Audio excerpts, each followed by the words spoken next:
It is Thursday, November 20th, 2025. This is another off-season edition of Baseball Today. That is not my man, Trevor Plouffe. That is my dude, Jolly Olive. I am Chris Rose. Producer Dan along for the ride as well. Of course, Plouffe and his family enjoying the Far East over in Japan. Haven't heard squat from him, so he must be having a great time. But Jolly, it is great to have you back. You think he could send you a text or two, but you know what, Rose? We've been begging Trevor Plouffe to take time off. He's been at the grindstone. I said, Trev, you need to take a vacation. He Yeah, finally did. We're so thankful. yeah, he listened. He listened. As somebody said in the comments last show, yes, Plouffe with his well-deserved 10th vacation of the year. I would never say that about him. Oh, we would Just let him never, be. You know what? You never. know what's good? Enjoying your family. Right. You have your work time where you grind, you have your family time or whatever else you do in your free time, and I'm not gonna sit here and question people. He was Don't ever recording do that. talking baseball during dinner parties, for Christ's sake. My goodness. By the way, you're not going to Japan for your honeymoon, are you? No, it's not. It's not on our list, believe it or not. Okay. Maybe one day in the future. Okay. All right. Because you are getting married next year. We might have to do a countdown till Jolly's Day. Wow. I mean, that's a high esteemed honor, you know? Yeah. Don't get the tux until you really get in your fighting weight. Until I lose that, 30, 50 pounds, right? You don't have to lose 30 or 50. I gotta be in No, tip top shape. Come on. no. You set a goal where it looks best. You don't have to Okay. don't put a number on it. For a guy who's battled the Dow Joneser of weight throughout, don't put a number on it. It's how you feel, how you look in your clothes, because God willing, you only do this once. You want to look nice. It's all gonna get gained back on the honeymoon anyway. So there you go. All right, let's start with this. We missed a few things over the last couple of days, including this news from Wednesday. Raisel Iglesias, he's not going anywhere. He re-ups with the Atlanta Braves. Reason I'm wearing their cap today. 1 year, 16 mil. Francis Romero, who covers Major League Baseball, said on his social media platform that the Dodgers made a similar offer and that the Blue Jays were interested, although no money was actually exchanged. You surprised he's going back to Atlanta? No, I'm really not, and I forgot my Braves hat at home. I'll bring it next time for sure. Ah, No, I'm really not surprised. He's been there for a while now, since 2021. I still remember the Jesse Chavez trade, where Chavez played for the Angels for 2 weeks and then came right on back to the Atlanta Braves. But Raisel has been really reliable for them. I know last year was a bit of a roller coaster season. At one point, the ERA was over 6, but in the end, he turns in a 3.21 ERA and 29 saves. He's been a guy for them, and I think he's definitely the more cost efficient option on this reliever market. You have the big boys like Edwin Diaz that are going to command long term deals. Whereas I think at age 36 for 1 year, I would bank on Raisel Iglesias being a quality arm at the back end of the bullpen again. yeah, and I can certainly understand the Dodgers making a similar offer and the Blue Jays poking their nose around on this. Yeah, he's a guy that has been in big situations and has seen it all. And last year, it was a disaster until June 18th. He had a real problem with the home run ball, Mm. and he felt like, I don't know if it ever got close or was even talked about, because I don't remember it being mentioned if it was. He felt like he could have been a DFA candidate at some point. Their season had gone off the tracks. Maybe, somebody picks up his money Right. somewhere down the road, whatever. But then he turned it around from June 18th on, 1.34 ERA and 21 saves. I was actually kind of surprised that he didn't get moved, to be honest with you, at the Yeah, trade deadline. sure. That didn't happen either. And here's the thing with Atlanta. I don't know where I sit with them, because I feel like they're hoping that it's just good enough that everybody will get healthy and we'll go back to being the Atlanta Braves instead of the 76 win team that we saw in 2025. I don't know where you sit on this. I personally feel like they got to take some big swings. Yeah, they're a really confounding team for me, because I do think when they are healthy, they are definitely a threat to take over the NL East if everyone's playing like they should. But Ronald Acuna Jr. is a question mark at this point in his career. Austin Riley, what does he look like coming Mhm. back from that injury? They're going to need Matt Olson to repeat what he did last year as the most valuable player on the team. They have a lot of question marks in their lineup right now. But again, if all these guys are healthy, we know that they can bang the ball around. When you get to their rotation, Chris Sale, is this his last full season? He dealt with injuries last year as well. Spencer Strider, the velocity is gone, but can he still be a quality pitcher? Like, up and down this roster, there's question marks that could all turn up or down for them. And I just think it still all goes back to the shortstop position for the Atlanta Braves. They've been trying and scrambling to figure out who's going to play there ever since Dansby Swanson left. They got a good year out of Orlando Arcia, then he turned down. Nick Allen was the answer last year. He's a quality glove, but now he's out the door. They need to answer that question. And I think when they answer that question, everything gets a little bit more simple for them. It's just how do they go about doing it? Because is Bo Bichette even a shortstop anymore? And can they even really make a play for him? Is Corey Seager going to be available via trade? I've been seeing that floated around as well. But either way, the Braves do need to take big swings here because every year this core that they've all locked up together gets 1 year older. And that's not exactly science. It's just an abject fact. Yeah, and I hate it when people say, "Well, if they stay healthy." Well, I mean, you could say that about virtually every team. The first thing they need is good health. Yeah. Well, that's ridiculous. Why would you ever we know that. We know that with every team that you have to have good health or you're not gonna be able to compete. Check. Got it. Yeah. So that means it's now on Alex Anthopoulos to and you and I have talked about this. The free agency class, it doesn't feel like there's a ton of game changers and franchise swayers, but what it does feel like is you can get good, dependable veterans to fortify your organization. And if you're the Braves, there's no excuse for doing that. I would like to see Anthopoulos take it a step further. I dug it when he did his stuff, not only in 2021, where he revamped his outfield on the fly, picking up Soler and Rosario and Jock Peterson. And obviously that helped them win their most recent World Series. But a year later, right before the season in 2022, he picks up Matt Olson, brings him back to his hometown of Atlanta in a deal with the A's. At the end of the year, in December, he sets himself up in 2023 by getting one of the best catchers out there and trading for Sean Murphy. I like those big swings. I want to see him get back to that. I don't know who that means beats it, who hits the road. I don't know, but they have plenty of tradable players. We're talking about proven veterans with contracts in tow. Or if you wanted to go the young route, if you want to do that and ship some of those guys out. But I want to see some big swings. I just think it's more fun. And I think that's when Alex Anthopoulos is at his best. Yeah, I mean the thing is you just can't find yourself in a scenario where guys like Eli White are getting 105 games of play. You know, Alex Verdugo played 50 games for them last year. Nacho Alvarez 50 games. Like their depth got exposed in a Yep. big way. And if they just supplant their core with quality major league depth, which they definitely can do and afford to do, I think we're all going to look at this team a lot differently. Yeah. So Braves fans, kind of let us know where you sit. Do you expect them to be super aggressive? It's not totally their DNA, right?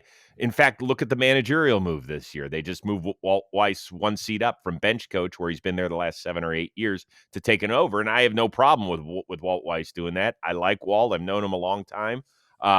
It just means that they're okay with going with what they've got, whether that's managers or players. But we'll see. So let us know. We had a big trade in baseball the other day. Taylor Ward goes from the Angels to the Baltimore Orioles for a former top pitching prospect in Grayson Rodriguez, who, of course, did not pitch last year. He had arm trouble. He is expected back for spring training, is what the Halos are telling us.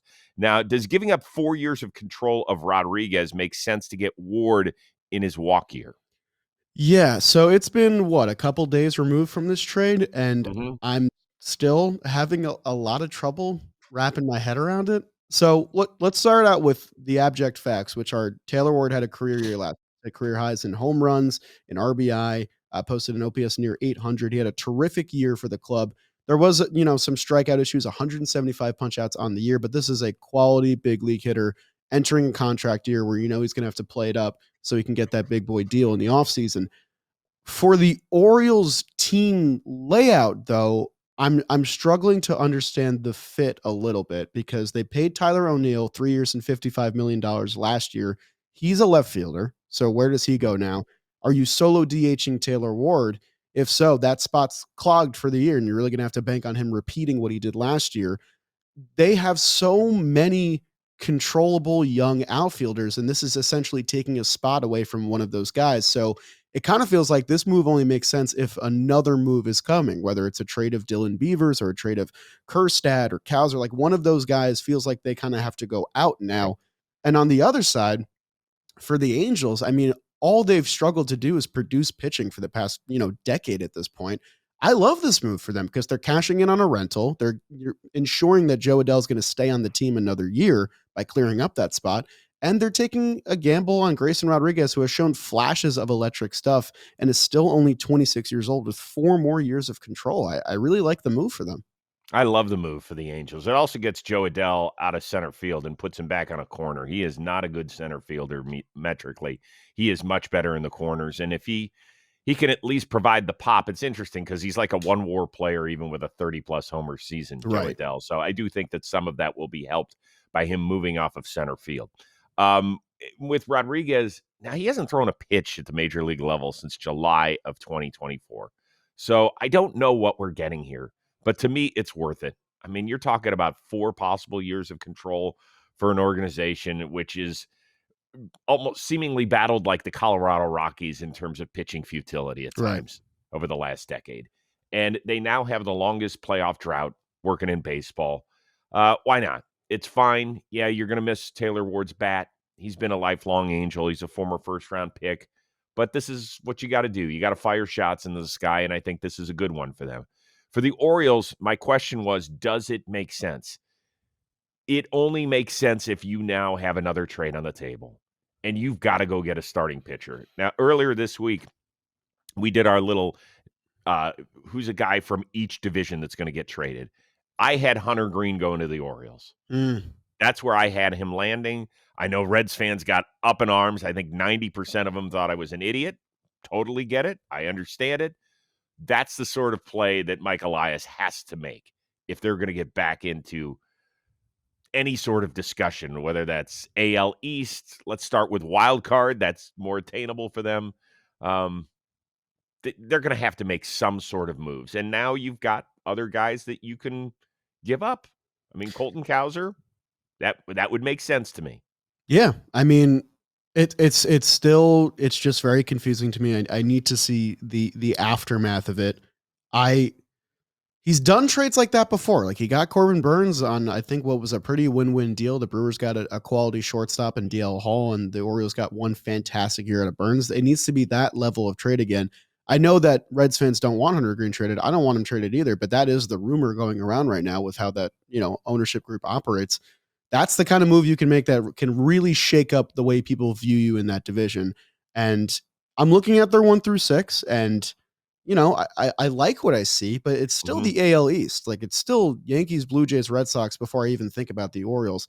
There's got to be more that comes after this, but you can't say it's a bad move because Taylor Ward hit 36 home runs last year. There just needs to be more that comes after it.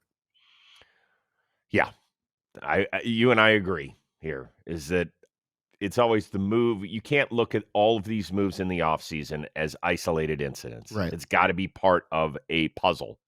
And we always want, and I'm one of these guys that's always clamoring for things to happen quickly because I just think it's so exciting. I love it when guys change teams early. Like you can go out and order their jersey for your kids during the holiday season. I think that's a neat thing. The offseason will be shortened a little bit, right? Always is with a World Baseball Classic season. So I always implore GMs and decision makers to let's step on the gas a little bit, particularly when we're talking about the trade market. So it's a little harder in the free agency world, I think, because the players have to sit there and this is their lives for the next sometimes 6 or 7 years. They really have to sit down and think about it. When it comes to trades, players if you don't have a no trade, you have to sit there and take it. So overall, I hate it. Like when do you like it when people put out grades on trades? Oh no, I hate it. Drives me nuts. I mean, you give your opinion on a trade for sure. That's the fun of it. But I don't like when they do very early winners, very early losers. In this case, I think it's a great move for the Angels. Like I think worst case scenario, it's a guy getting league minimum that might get hurt again, and okay, you chalk that up because it's 1 year of Taylor Ward. Like I think it's a great move for them. Just in case you've forgotten a little bit about Grayson Rodriguez, 20 starts in 2024. He logged almost 120 innings, an ERA of 3.86, and ERA plus of 100. So you're talking about league average, but always much more upside. And so we were kind of waiting. All right, let's go do it. He finally got there, and he's been okay. So we wish him well. Most important thing is that he gets out there and he's healthy, and we'll see him during spring training, and hopefully that's the way it goes. Hey, today's episode of Baseball Today, it is brought to you by Ridge Wallet. Look, we've all been there, hauling around a wallet that feels more like a cinder block than an accessory. It's bulky. It's awkward. It's not doing your lower back any favors. And I can tell you that from a guy who's a 2-time back surgery participant. That is where Ridge Wallet comes in handy. You probably already know Ridge for their unique, slim, modern wallets. Well, Ridge just took their game-changing wallet and made it even better. Want you to say hello to Ridge 2.0. It's the most refined version of the Ridge wallet. Everything is better on Ridge 2.0. It's 10% lighter. Every gram matters in the Ridge Wallet 2.0. They found the perfect balance here. And for a limited time, Ridge is having their huge Black Friday sale. So head on over to Ridge, that is RIDGE.com to get up to 47% off your order. This is by far the biggest discount they've given all year. That is ridge.com, up to 47% off your order during the biggest sale of the year. After your purchase, they're going to ask you where you heard about them. Please support this show. Tell them that our show sent you. Please. Once again, it is baseball today, and it is ridge.com. 47% off. I don't know how they came up with that number, but it's pretty cool. I'm in. All right, 4 players have accepted the qualifying offer, a shade more than $22 million they're going to be earning next year. Brandon Woodruff is staying in Milwaukee. Gleyber Torres goes back to Motown. Shota remains with the Cubs, and Trent Grisham will continue to play next to Aaron Judge in the Boogie Down. Any of those 4 shocking to you that they accepted? So a lot of the talk has been about Trent Grisham, which makes sense because I don't think the Yankees were banking And on we'll get to him him taking it. momentarily We'll get to him. on the fan side. I think the most shocking of these 4, and correct me if I'm wrong, I think the most shocking is Gleyber, who was, I think, the best second baseman on the market. He's young. He was probably going to get a 3-year deal. I remember you convinced me on the Talking Baseball draft episode when I took him for 2 years. You gave all the information. I was like, oh, can I change my pick? I think he's going to get more. This is tough for the Tigers. I think they wanted that spot for top prospect Kevin McGonigal, who's a top 5 prospect in all the game. Gleyber, a great player in his own right, a 3-WAR guy, above league average bat, some decent pop, especially from a second baseman, walked a ton last year, 358 on base. I really think he could have went out there and got a 3-year deal, probably for less AAV than the qualifying offer, but still upwards of 30 to 40 million. I had him going to the Giants. Instead, he's going to play with the Tigers another year. And I think it does feed into the theory of if these players are seriously worried about an impending lockout, why not take the upfront money that's going to be more than a long-term AAV contract kind of deal? Just get that money now that you know is guaranteed for sure. You don't have to worry about getting traded either until I think the rule is July. So it makes sense in that vein. But when I read that, that was the one that stood out to me the most. Yeah, and I actually liked his at-bats in the playoffs on top of that. I really thought that for a team that struggled to score, even though they went the distance in the divisional round against Seattle, he was one of the guys that put together more consistent at-bats. So, I think that as far as that goes for Detroit, it's fine. Yes, they do have a lot of young guys that are coming. And so if it's 1 year of Gleyber, they can figure out a way. If we're talking about getting kids up here, we always know that guys are moving around Right. positions, right? We'll play you a little bit longer in the minor leagues. We'll try out a new spot. Great. We'll see you soon up here.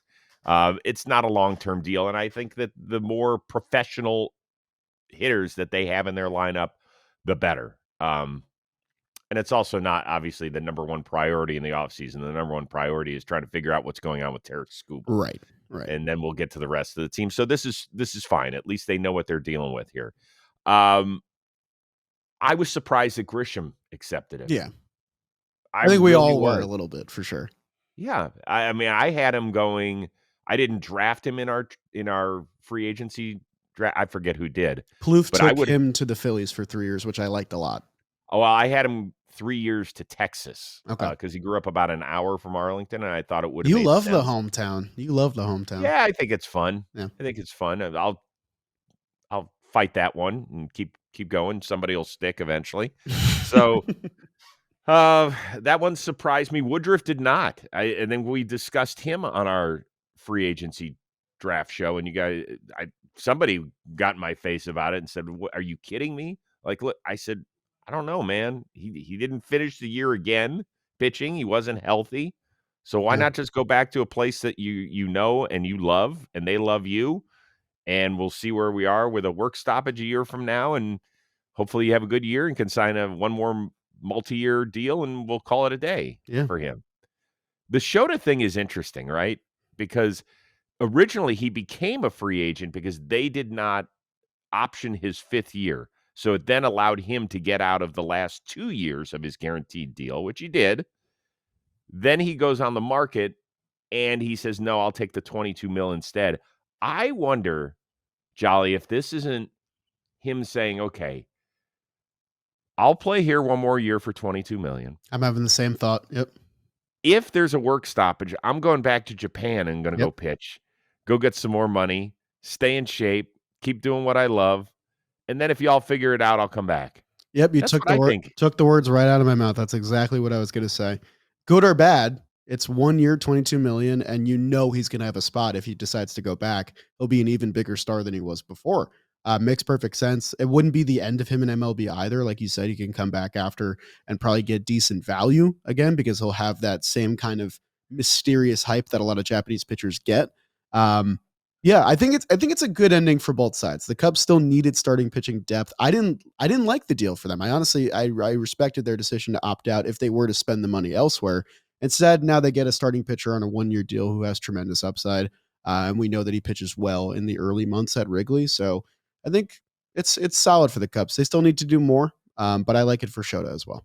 So I had a chance to interview Shota on Dugout Discussions last year, and I loved him. I mean, his personality, every one of the Cubs had said, "Oh, man, you're talking to Shota today. You're going to love him." And you could tell, even though obviously we needed a translator, you could tell his ease with which he assimilated himself here in Major League Baseball, and particularly with the Cubs. I wonder if there's a little bit of relationship repairing that has to go on there, right? Mm, They skipped over him in the series against the Brewers, and you can understand why. I mean, every first inning, it felt. Remember, he didn't pitch until the second inning of one of those games because he was such dog shit in the first inning. yeah. They were like, "Okay, we'll have an opener, and then you can come in." And so I wonder if there is. I wonder if he's pissed off about that a little bit or not. I mean, it's half. I agree. Of like, it's hard to not take that into account with ego and pitchers and all that. It's also this is just Craig Counsell meddling. Like, remember when he used Wade Miley for 1 out in the NLCS, and then he brought in a Right. new pitcher? Like, this is what he does. I mean, he uses openers in playoff games. I don't like it, but it's where we're at with the game and stuff like that. So I understand both sides. Yeah, and I think it's good that they get a little more depth. I know that Cubs fans are going to go nuts if they let Tucker walk and they don't make any sort of monumental move anywhere. I mean, I would go nuts too.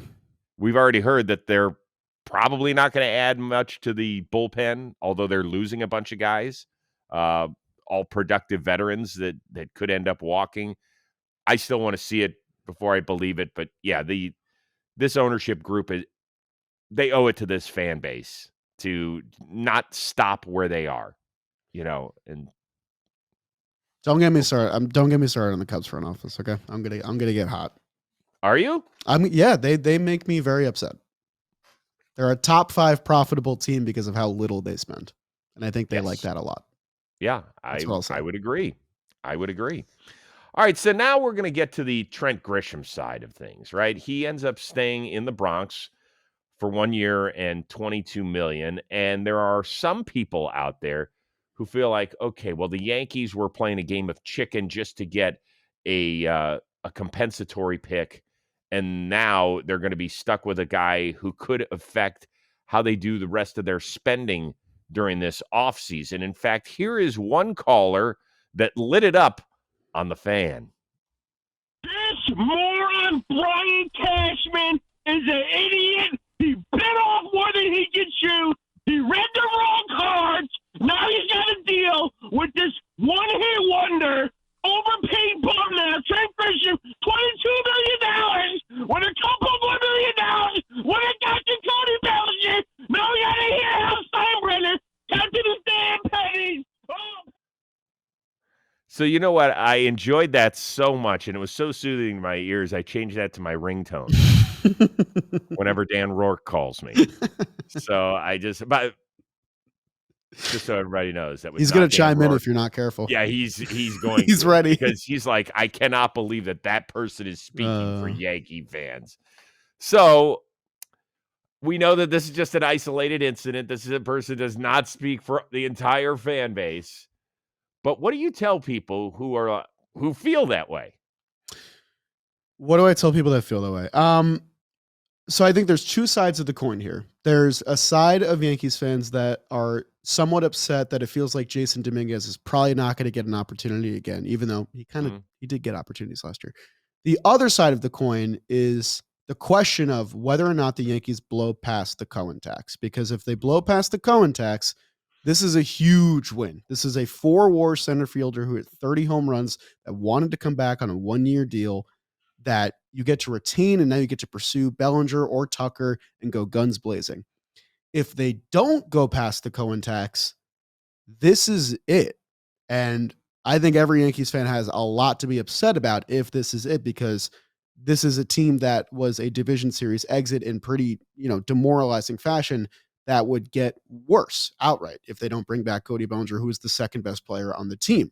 So again, I know this is kind of a cop out and kind of similar to what we did with the Taylor Ward trade discussion, but we need to see the ripple effect of what this is. If this is Grisham plus Bellinger plus more, it's great. If this is Grisham and we're done and we're just going to hope that Jason Dominguez has a breakout season, it's not so great. So I understand the outrage. I don't understand it to quite the level of that caller because, again, it's Trent Grisham had a really, really good year for the Yankees. He's a really good player.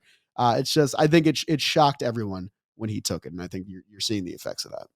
So I don't quite understand the whole, well, the team is surprised that he took it deal.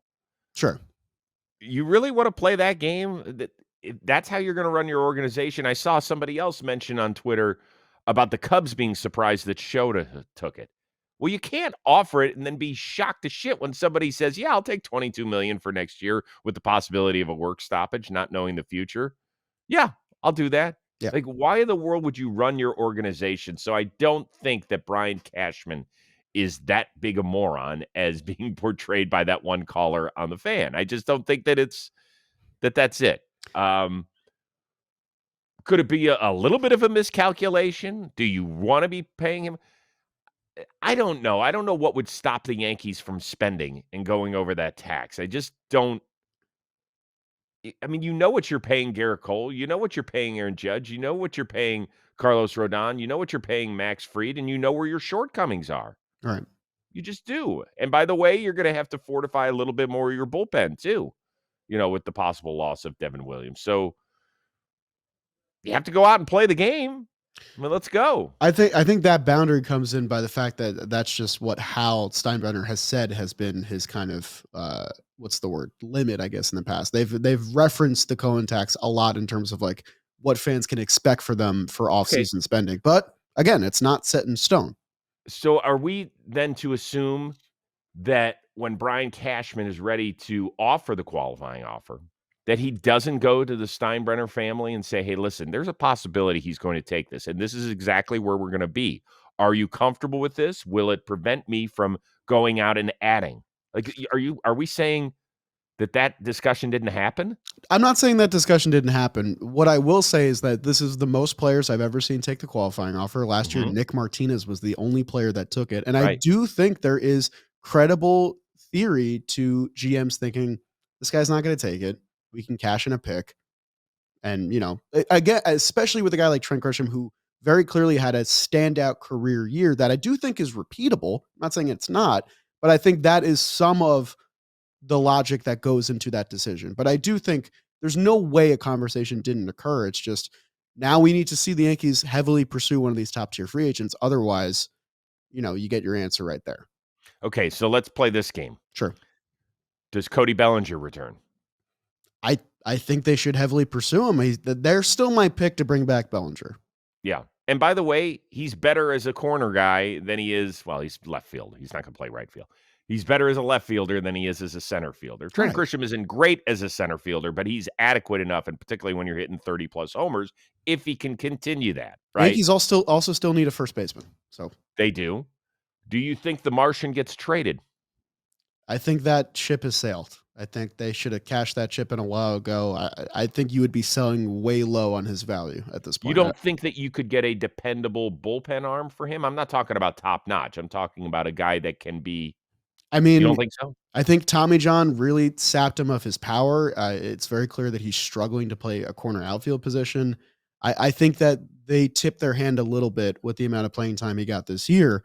I still think he can be a quality big league player, but I think the Yankees would be better off keeping him as a fourth outfielder. Well, the roster construction is certainly questionable. I mean, Right. we haven't really even touched on that. Um, he got one playoff at bat, Yep. right? And he doubled. I think that was it. Yeah, I think so. I think that was it for him. Interesting. All right, Yankee fans, let us know where you sit. I know you're always loud and proud, and I like hearing it. I like hearing it both sides of this. If you hate the move, if you think the Cashman and the front office is moronic for this, where should they go next? Do you think they're going to go over the tax? Do you think they won't? Do you think that this move cost them Cody Bellinger, perhaps adding once again somebody else to the rotation that can really help? Lot to chew on here. Expect those comments to light up.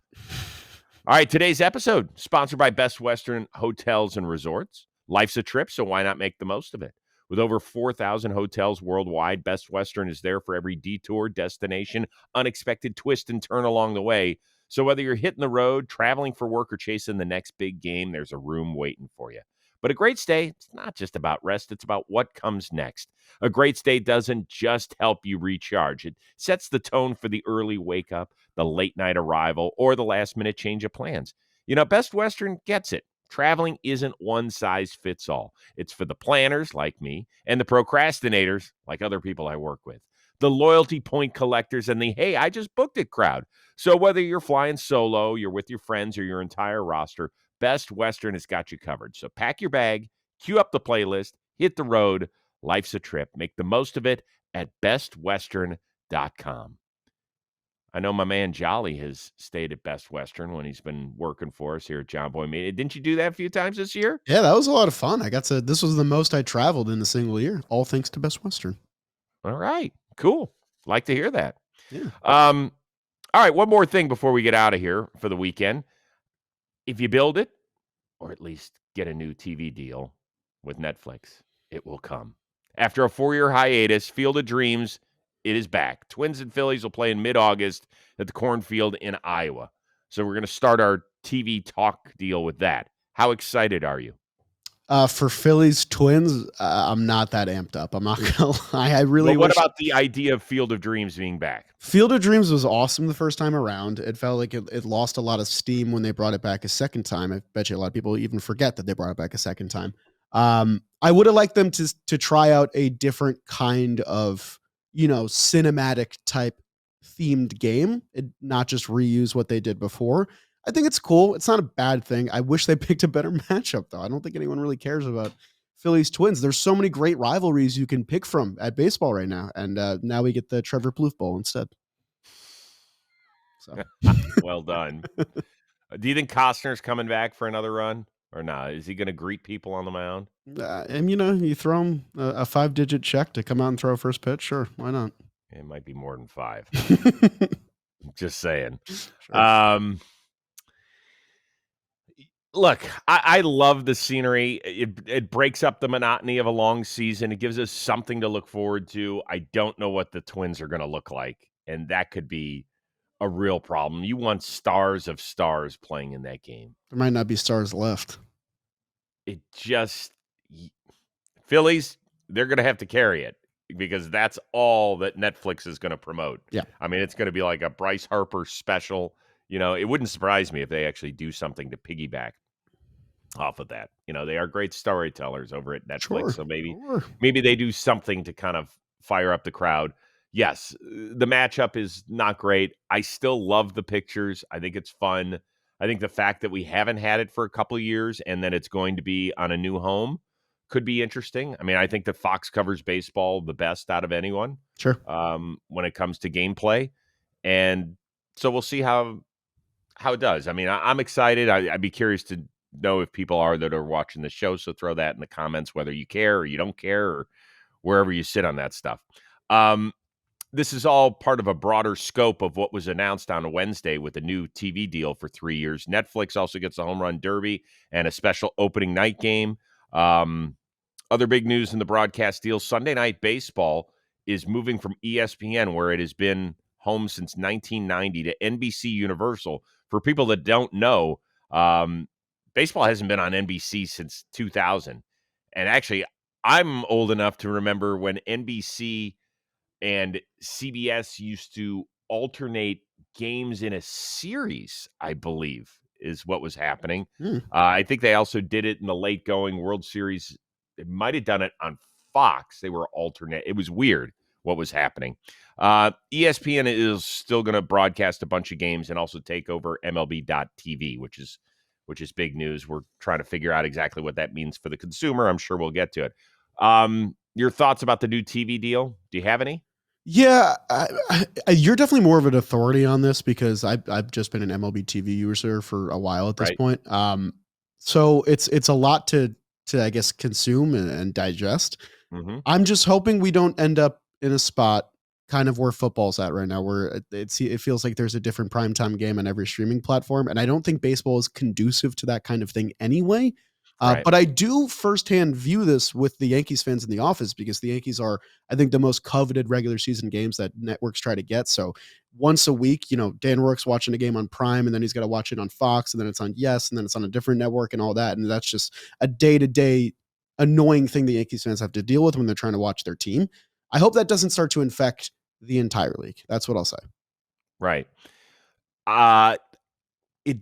It doesn't impact me because I think I have every streaming service plus I have something else under the sun.